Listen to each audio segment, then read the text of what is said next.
Olá, tudo bem com você? Seja bem-vindo a mais um Teotalk. Meu nome é Gabriel Harrison, sou pastor do Colégio Adventista de São Caetano do Sul. Eu sou o pastor Lucas, pastor do Colégio Adventista de Jardim Utinga. E estamos aqui para mais uma vez estudarmos a lição da Escola Sabatina Jovem. Muito bem. Pastor Lucas, qual lição da Escola Sabatina Jovem nós vamos estudar? Você que está com a gente aí, nós estamos estudando a lição número 4, Atravessando o Jordão, pastor Gabriel. Atravessando o Jordão. Mas antes de começar, uma coisa muito importante deve ser feita. Vamos orar. E dessa vez eu vou deixar você orar. Perfeito. Eu permito. Brincadeira. Vamos então fazer uma oração. Eu convido você também a orar junto com a gente. Senhor nosso Deus, nosso Pai, estamos começando agora essa recapitulação da lição número 4 e pedimos ao Pai que o Senhor guie o nosso estudo. Seja o nosso professor aqui nesse momento e que o Espírito Santo, Pai, possa fazer com que a gente entenda tudo o que nós vamos estudar em Josué capítulo 3 e 4. Em nome de Jesus. Amém. Amém. É isso aí. Bora lá. Pastor Perfeito. Gabriel, lição número 4, Atravessando o Jordão. Temos aqui a tirinha da semana. Na primeira cena da tirinha, né, nós temos ali um grupo de pessoas, né, blá, blá, blá, blá, blá, blá, blá, blá, blá, blá, blá, blá. E aí na segunda tirinha? Tem um diálogo. São 3 pessoas na imagem, tá certo? Na tirinha. Uma tá olhando e falando assim, por que agora? Não deveríamos esperar as águas abaixarem? Por que teremos que fazer a travessia pelo lado mais difícil? Ah, já é você ainda. Josué é experiente o bastante para isso? Uma pergunta. Por que teremos que ficar a 1 quilômetro de distância da arca? Perfeito. E Josué no meio, né, ali, apenas ouvindo, né, essas perguntas, tantos comentários, tantas dúvidas. Pois é. A lição dessa semana parece tratar da expectativa do povo sobre a travessia do Jordão. Exatamente. Então, nós estamos vindo da lição da Escola Sabatina número 3, estamos estudando, e o texto base dessa semana é o texto de Josué, capítulo 3 e capítulo 4. Mas hoje nós vamos ler apenas o capítulo 3, do verso 1 ao verso 5. Então, se você quiser acompanhar com a sua Bíblia aí, é só pausar o vídeo, pega a sua Bíblia e vem com a gente. Perfeito. Diz assim, ó, verso 1, eu leio 1, você lê 2, e a gente vai indo assim. Levantou-se, pois, Josué de madrugada, e partiram de Sitim, ele e todos os filhos de Israel. E vieram até o Jordão e pousaram ali antes que passassem. Sucedeu ao fim de 3 dias que os oficiais passaram pelo meio do arraial. E ordenando ao povo, dizendo, quando virdes a arca da aliança do Senhor vosso Deus, que os sacerdotes e levitas levam, vocês vão partir também do vosso lugar e vocês irão seguir a arca. Contudo, haja a distância de cerca de 2.000 côvados entre vós e ela. Quase 1 quilômetro. Não vos chegueis a ela, para que conheçais o caminho pelo qual haveis de ir, visto que, por tal caminho, nunca passastes antes. E disse Josué também ao povo, santifiquem-se, porque amanhã o Senhor fará maravilhas no meio de vocês. Amém. E também falou aos sacerdotes, dizendo, levantai a arca da aliança e passai adiante do povo. Levantaram, pois, a arca da aliança e foram andando adiante do povo. É isso aí. Então nós lemos agora e pastor Gabriel, olha que interessante. Deus, nós já falamos isso nas lições passadas, de como Deus ele gosta às vezes de complicar a situação para poder mostrar às vezes seu poder, não é verdade? Exatamente. Então a gente vê o cego de nascença, João capítulo 9. O cara é cego de nascença e Jesus vai lá e faz o lodo, faz o barro, coloca no olho dele. Ou seja, tá piorando a dificuldade da visão dele para depois ele ser curado. A gente vai ver várias vezes que Deus não trabalha com a lógica nossa. E aqui é mais uma dessas vezes. Exatamente. O povo está se preparando para atravessar o Rio Jordão. E uma coisa grande é destacada. É no pior momento do ano e na pior 15 parte. fala que o Jordão transbordava sobre todas as suas ribanceiras. Muito interessante, né? Então foi no momento em que o rio estava mais cheio. Época de chuva? Época de chuva, né? Época ali, a lição ela comenta um pouco sobre isso, né? A neve derretia nas montanhas, o fluxo do rio aumentava. E é nesse momento em que o fluxo do rio está mais forte, o nível da água está maior, mais alto que em outros períodos do ano, né? A lição comenta sobre isso. Se eles esperassem ali, talvez 2, 3 meses, o rio já não teria essa mesma condição, né? Seria muito mais fácil realizar a travessia. Mas Deus, ele convida o seu povo a atravessar o rio no pior momento possível. É na pior época do ano possível e no pior momento geográfico também. Sim. Porque eles têm que atravessar uma parte perto de Jericó, porque eles vão em direção a Jericó. Se eles vão mais ou menos 20 quilômetros ao norte, eles encontram uma parte mais rasa que eles poderiam passar. Exatamente. Então, eles têm que passar na Pelo parte ponto mais fundo, mais fundo e na pior época do ano, cara. onde o rio está mais cheio. E o detalhe, quem leva eles pra lá é o próprio Deus. Porque é Deus que tá guiando, não é verdade? Uhum. Então, olha que interessante, na nossa vida a gente percebe como Deus ele não vai trabalhar com as nossas lógicas. Exatamente. Não é verdade? Quando a gente viu o chamado de Josué na crise, a crise é muito, muito maior que a gente. E é pra ser assim mesmo. De fato é. E aqui é mais ou menos um momento de crise. É pra ser assim e é pra ser assim E mesmo. esses momentos eles acontecem, eu creio, para que Deus possa deixar sempre claro de que se esses eventos eles acontecem, esses milagres de fato, né, são realizados, não é por mérito humano. Exato. Sempre é por mérito divino, né? Pois é. Então, de fato, Deus ele cria essas circunstâncias, esses momentos, a fim de que depois, quando a gente olha para trás, né, e conta a história, não haja dúvidas de que se a missão foi bem sucedida, né, se o evento ali deu tudo certo, é justamente por mérito de Deus e unicamente por mérito dele, não por mérito humano. E olha, quando a gente olha pra questão de caminho, na Bíblia, o caminho é muito mais do que simplesmente um trajeto. Quando a gente olha, muitas decisões são feitas durante o caminho. Muitas vezes é no caminho que nós decidimos se queremos continuar com Deus, queremos voltar, se permaneceremos ou não. E aqui, imagina esse caminho que está sendo trilhado para atravessar uma coisa extremamente difícil, extremamente complexa. E aqui a lição vai dizer o seguinte: Deus sempre pode abrir um caminho. Agora, é no caminho que a gente tem que decidir se a gente vai confiar nesse Deus que nos leva para um lugar, nesse sentido, na pior época do ano e na pior parte do rio possível.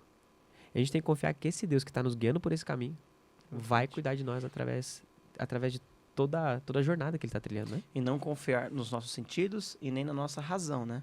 Porque, inclusive, essa é a ironia, né, que a tirinha ela trabalha, né?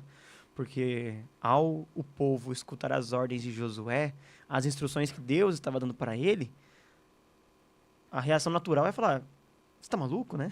Como assim? Não faz sentido.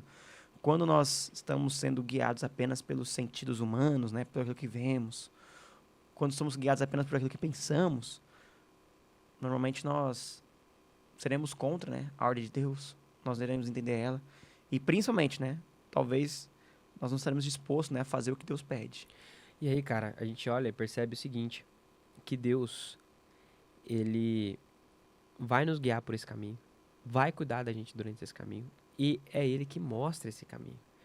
O povo deve seguir em frente, mas o texto vai dizer que a Arca da Aliança Exatamente. tem que ir na frente. Isso é um ponto interessante, né?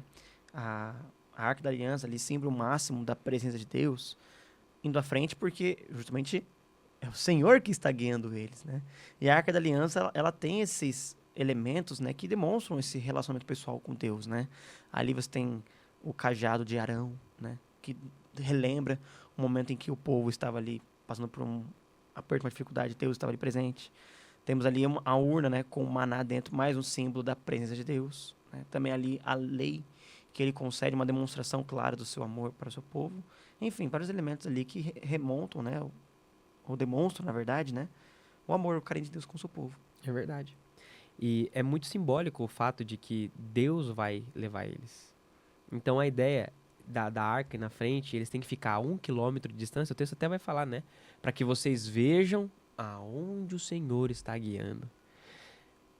Então, às vezes, o Senhor vai guiar a nossa vida para lugares e momentos que a gente não esperava, não imaginava, de forma que a gente nem sonhava. Exatamente. Como você mesmo disse, pastor, tem uma questão muito importante ali, que é o que os olhos veem, né?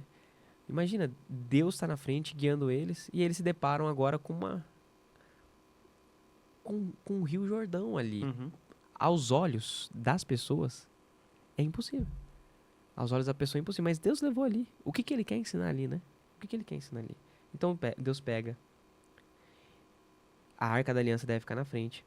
E o que é mais interessante é o chamado que Josué faz para o povo. No versículo 5, né? No versículo 5. Santifiquem-se, porque amanhã o Senhor fará maravilhas no meio de vocês. Assim, ó. Gente, se prepara, porque amanhã vocês vão ver uma coisa. E é interessante que essa palavra santifique-se, né? Obviamente ela faz... Quando nós lemos ela, nós temos uma lembrança ali do caso de algo que aconteceu no santuário, né? O ritual de purificação que os sacerdotes realizavam lá em Êxodo, por exemplo, capítulo 28, Êxodo 29. Né? Era um ritual comum, uma prática que os sacerdotes tinham no santuário antes de realizarem ali os sacrifícios, né? As práticas que eram comuns do dia a dia no santuário. E é interessante, né? Deus chama o seu povo à santificação, a estarem puros, estarem limpos, testemunharem o E tem um paralelo poder muito, dele. muito grande com Moisés também, porque o tempo todo é para que o povo possa entender. Porque você imagina, Moisés, o maior líder que já teve ali até o momento, sendo substituído por Josué, e agora Josué tem que provar. Provar que ele também tem a bênção de Deus, ele também é capacitado por Deus, que Deus também vai cumprir as promessas com Josué da forma que cumpriu com Moisés. E o que é mais interessante é que a Arca da Aliança, ela também simboliza o que aconteceu com Moisés em Êxodo capítulo 32, 33, 34, onde Moisés está conversando com Deus. Deus fala assim, eu vou enviar um anjo diante de vocês. O povo lamenta, fica triste. E Moisés fala assim, se o Senhor não for na frente, eu não quero ir. Se o Senhor não for na frente, eu não vou. E agora o povo está passando por uma questão semelhante. O Espírito de Deus, aquele mesmo Espírito que estava com Moisés, guiando o povo, indo na frente e o povo indo atrás, agora também está com Josué. A Arca da Aliança está na frente. A presença de Deus vai na frente, vai abrindo o caminho, vai mostrando o caminho. Então, é uma forma de mostrar que o Espírito de Deus, que também estava com Moisés, está também para com Josué, a fim de que ele possa realizar milagres. É uma forma de validar, não só para Josué, o seguinte, eu estou com você todos os dias, seja forte e corajoso, não temas, nem te espantes. Mas é uma forma também de mostrar para o povo, confie em Josué, eu levantei ele, eu estou cuidando dele, e você vai ver maravilhas que eu farei. Tanto que no capítulo 4 de Josué, né, que também faz parte aqui do texto da nossa lição, no versículo 23 diz o seguinte, porque o Senhor vosso Deus fez secar as águas do Jordão diante de vós, até que passasseis como o Senhor vosso Deus fez ao Mar Vermelho, né? A Bíblia faz questão de deixar claro, né, as duas cenas, né, que elas estão... O milagre em si já é bem claro, né, de que é uma repetição, né? Mas a Bíblia, quando faz questão aqui de relatar, né, o que Deus fez, ela, mais uma vez aqui no versículo 23 do capítulo 4, né, faz o link com a história do Mar Vermelho, né? Então, assim como no Mar Vermelho o Senhor secou perante nós, né, para que passássemos, agora Deus fez secar as águas do Jordão. Ou seja, já fazem 40 anos, né, que eles estão caminhando pelo deserto, que eles estão ali nessa peregrinação, mas Deus não mudou, o poder dele não diminuiu, ele continua sendo o mesmo Deus, e ele continua, né, atuando pelo seu povo e atuando através de um líder, né, que no caso aqui foi escolhido Josué. E a Bíblia deixa muito claro que Josué é o sucessor, né? Exatamente. E aí a gente percebe o seguinte, eles devem atravessar o Jordão na pior geografia e na pior época do ano, mas tá tudo bem, porque é Deus que está guiando. Esse Deus que está guiando, querido, ele vai dar conta. Você descansa, né? Ele vai dar conta. É famoso, se Deus chamou, Deus paga a conta. Eu já vivi essa realidade. Sei que você também já deve ter vivido. Então, agora o povo, eles precisam tomar uma decisão. Qual que é a decisão? A decisão é estarem unidos juntos nessa. É eles como um só homem, por assim dizer, né? Eles vão juntos em direção a Jericó. E eles vão ter que sitiar. Agora, eles vão ter que pegar. E eles vão ter que tomar aquele lugar. Mas lembrando... sempre Deus na frente, guiando. E isso é muito importante. Mas, antes de ir tomar Jericó, tem uma pausa. E essa pausa é para construir algo interessantíssimo, Exatamente. pastor. No capítulo 4, né, Deus ele manda ali que eles construam, retirem, no caso, 12 pedras, né, que estavam no fundo do rio, a fim de que eles construíssem um altar, né. Ali nós temos ali no versículo 5, né, um de cada tribo, né, passar adiante da arca do Senhor, e cada um levante sobre o ombro uma pedra, segundo o número das tribos dos filhos de Israel. Aí o versículo 6 do capítulo 4 diz assim, para que isto seja por sinal entre vós. E quando vossos filhos no futuro perguntarem, dizendo, o que significam essas pedras? Então direis, que as águas do Jordão foram cortadas diante da arca do Senhor. Passando ela, foram as águas do Jordão cortadas, e essas pedras serão para sempre por memorial aos filhos de Israel, né? Deus manda eles construírem um altar, e aqui é interessante que a Bíblia usa essa palavra, será por sinal entre vós, né? Aquele monumento seria um testemunho eterno daquilo que Deus havia feito pelo seu povo, né? A fim de que as futuras gerações, ao ouvirem essa história, a história da travessia do Rio Jordão, consequentemente, a história da conquista da terra que eles estavam habitando, eles glorificassem o Senhor. Amém. Se lembrasse dos feitos de Deus. A fim de que os feitos de Deus não fossem esquecidos. Porque nós temos, Uma infelizmente, tendência. memória curta para as coisas que Deus faz pela gente, né? Exatamente. Infelizmente. E a gente olha para o Salmo, por exemplo, o Salmo 103, verso 2. Vai dizer o seguinte. Seria o salmista conversando consigo mesmo. Uhum. Bendize, ó minha alma, ao Senhor, e não te esqueças de nenhum dos seus benefícios. Ou seja, existe um imperativo aqui que ele dá a si mesmo. Eu não posso esquecer. Ó minha alma, você não pode esquecer dos benefícios que Deus fez a você. E a gente sabe dos motivos, porque nós temos que nos esforçar ao lembrar de que Deus nos abençoa, cuida de nós.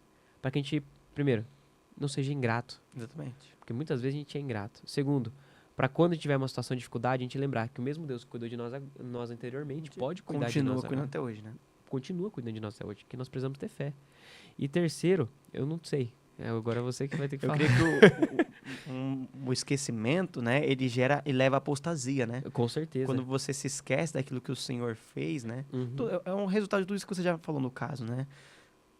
A gente acaba abandonando o Senhor e quando a gente abandona o Senhor, infelizmente o ser humano acaba se apegando a qualquer outra coisa, né? Com certeza. Que apresentaria uma esperança, que apresentaria algum tipo de segurança, né?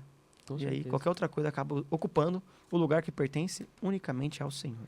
É isso. Na nossa vida, amado, nós precisamos, na verdade, lembrar que nas travessias, nos caminhos, por mais difíceis, complicados, tortuosos e às vezes impossíveis que nós temos que percorrer, se Deus está guiando e nós paramos lá na frente daquele mar, daquele rio, saiba, se Deus é que está na frente, Ele vai cuidar de você, Ele vai cuidar de nós. Amém. Então, saiba, eles devem atravessar o Jordão na pior fase e na pior época do ano. Você deve atravessar seus problemas, às vezes, na pior momento da sua vida, na pior situação, no pior contexto. Uhum. Mas tá tudo bem. Se é Deus que tá te guiando, se é Deus que tá cuidando, Ele vai te levar para o lugar certo, no momento certo, e Ele vai propor e dar as chaves das portas na qual você ainda nem tá preparado para saber. E Ele vai cuidar. E outro aspecto importante, né? Se nós fôssemos aqui fazer uma aplicação do texto, né? No caso aqui, uma reflexão, né? Quais são os memoriais, né, que nós estamos estabelecendo em nossas vidas, que nos lembram daquilo que o Senhor fez por nós, né? Existe um memorial que Deus estabeleceu a cada semana, preparado para servir como um sinal também, daquilo que Ele fez, daquilo que Ele ainda vai fazer. O sábado, né? Ezequiel capítulo 20, verso 12, 20, verso 20, também fala que o sábado servirá de sinal, né? A mesma palavra que acontece aqui em Josué 4, verso 6, né? Assim como aquele memorial era uma lembrança daquilo que Deus havia feito por aquele povo, né, que atravessou o Jordão, também a cada sábado, né, o sábado ele serve como esse memorial também, esse sinal do que Deus fez pela gente. E é interessante porque a cada semana Deus está nos convidando a relembrarmos, né, aquilo que Ele tem feito por nós. Então, olha que interessante, né, quando eu obedeço esse mandamento, né, eu estou ali tendo um memorial constante na minha casa, Semanal. na minha vida, daquilo que Deus já fez, daquilo que Deus continua fazendo e da redenção, né, futura que Ele irá fazer ainda. Né, de Pois tudo é. que Ele E ainda tem agora, preparado pra gente. nós queremos fazer um desafio para você. Eu quero perguntar e fazer, na verdade, esse desafio do seguinte. Você consegue transformar os nossos comentários aqui do YouTube em um memorial de graça? Memorial de bênçãos do Senhor? Você já Muito passou bom. por alguma situação que você sentiu a voz de Deus, a presença de Deus, que você sentiu contato direto de Deus na sua vida? Ele intervindo com algum milagre, alguma situação, alguma caminhada que estava fazendo e parecia impossível de ser realizado, concretizado, mas você viu Deus cuidando, trabalhando e ajudando? Eu e o pastor Gabriel, nós queremos saber de você. Então coloca aqui nos comentários, é um desafio. Não saia desse vídeo sem escrever o seu testemunho pra gente. Qual é o memorial que você tem na tua A vida? lição de quinta-feira, né? Ela inclusive até diz um pouco sobre isso, né? No conflito final contra Satanás, o povo de Deus vai encontrar coragem e consolo ao lembrar como os fiéis de outras gerações enfrentaram as suas lutas. Esse é um princípio, inclusive, que está lá no livro de Hebreus. Quando nós olhamos para a Bíblia, né? O livro de Hebreus ele traz uma galeria ali de pessoas que enfrentaram com fé, com coragem, as adversidades da vida, mas isso está em Hebreus capítulo 11, mas no capítulo 13, no versículo 7, existe um texto que é bem interessante, que diz assim: lembrai-vos dos vossos guias, os quais vos pregaram a palavra de Deus, e considerando atentamente o fim da sua vida, imitai a fé que tiveram, né? Então a Bíblia, ela pede de fato que a gente tenha pessoas, né? Histórias, né, em mente que vão fortalecer a nossa fé, né? Com certeza. Como é gostoso ouvir um testemunho, né, de alguém que passou por uma batalha, por uma luta, né? Uhum. Estava ali nas últimas, né, sem forças, e Deus aparece ali. E sabe o que eu acho Como- mais legal? No YouTube, quando você pega assim no YouTube e você vai, sabe, em louvores gospel, pode ser qualquer Você entra nos evangélico. comentários lá, Cara, você entra nos sempre tem um comentários, só tem testemunho, cara. testemunho, isso é verdade. Eu ouvi isso no pior dia da minha vida, eu pensava em me matar. Olha, minha mãe tava com câncer. Eu ouvi essa Exatamente. música e sobreviveu. Cara, é só testemunhos. Então nós, hoje, nós queremos que você, que está aí ouvindo, assistindo, que você possa colocar um testemunho seu nesse Exatamente. comentário aqui embaixo do nosso vídeo. Nós vamos ler e no próximo, nós vamos comentar o que você escreveu, o que você testemunhou aí, o que chamou nossa atenção. Exatamente. Transforma hoje este vídeo aqui num memorial para que você sempre se lembre das bênçãos que Deus fez por mim e por você. Exatamente. E essas histórias, né, elas servem para poder justamente mostrar que Deus, ele continua sendo fiel com o seu povo, ele continua agindo no nosso meio, até porque às vezes a gente cai naquela ideia de que hoje em dia os milagres, poxa, eu queria tanto testemunhar tantos milagres como isso foi no passado, a travessia do Rio Jordão aqui, né, as histórias, a derrota de Jericó, só que os milagres continuam acontecendo. Exato. Continua acontecendo. E por isso que quando essas histórias são contadas, elas mostram que Deus continua. Deus está vivo. Tá vivo, tá Tá vivo. trabalhando. Nós cremos um Deus que é vivo, né? Sim. Nós não cremos, como o salmista diz, né? Num Deus que é apenas ali um monte de pedra, né? Reunido, tem boca, mas não fala, tem ouvidos, mas não escuta, tem nariz, mas não cheira. Uhum. Mas nós cremos um Deus que tem mãos, e essas mãos, elas Estão abertas. atuando, né? Atuando. Ele está agindo, né? Tá tocando. Então, nós cremos que esses testemunhos, eles podem realmente transformar, fortificar a nossa fé, né? É por isso que a Bíblia está cheia de histórias, na verdade. Exato. É por isso que a Bíblia, ela tem essas histórias, porque tinha um pastor que falava, né? Que quando histórias são contadas, as vidas se conectam, né? Uhum. Então, quando nós olhamos essas histórias bíblicas, muitas vezes nós encontramos nossa própria história, na Uhum. verdade. Então, é por isso que é importante você ter esses memoriais, né? Essas pessoas que podem contar do poder de Deus. Aí eu repito Hebreus 3, verso 7. Lembrai-vos dos vossos guias. É isso aí. E Ellen White já diz, né? Nada temos a temer quanto ao futuro, Exatamente. a não ser que nos esqueçamos de como Deus tem nos conduzido no passado. Amado, amada, ficou até o final? Curte esse vídeo, comenta, coloca o seu testemunho, transforma esse vídeo no memorial de graça da tua vida. Nós queremos ler e no próximo a gente comenta sobre o que a gente achou e tudo mais. Não esqueça de curtir, compartilhar, se inscrever no canal e mandar para amigos para essa mensagem chegar mais longe possível. É isso aí. Até mais. Tchau, tchau, hein?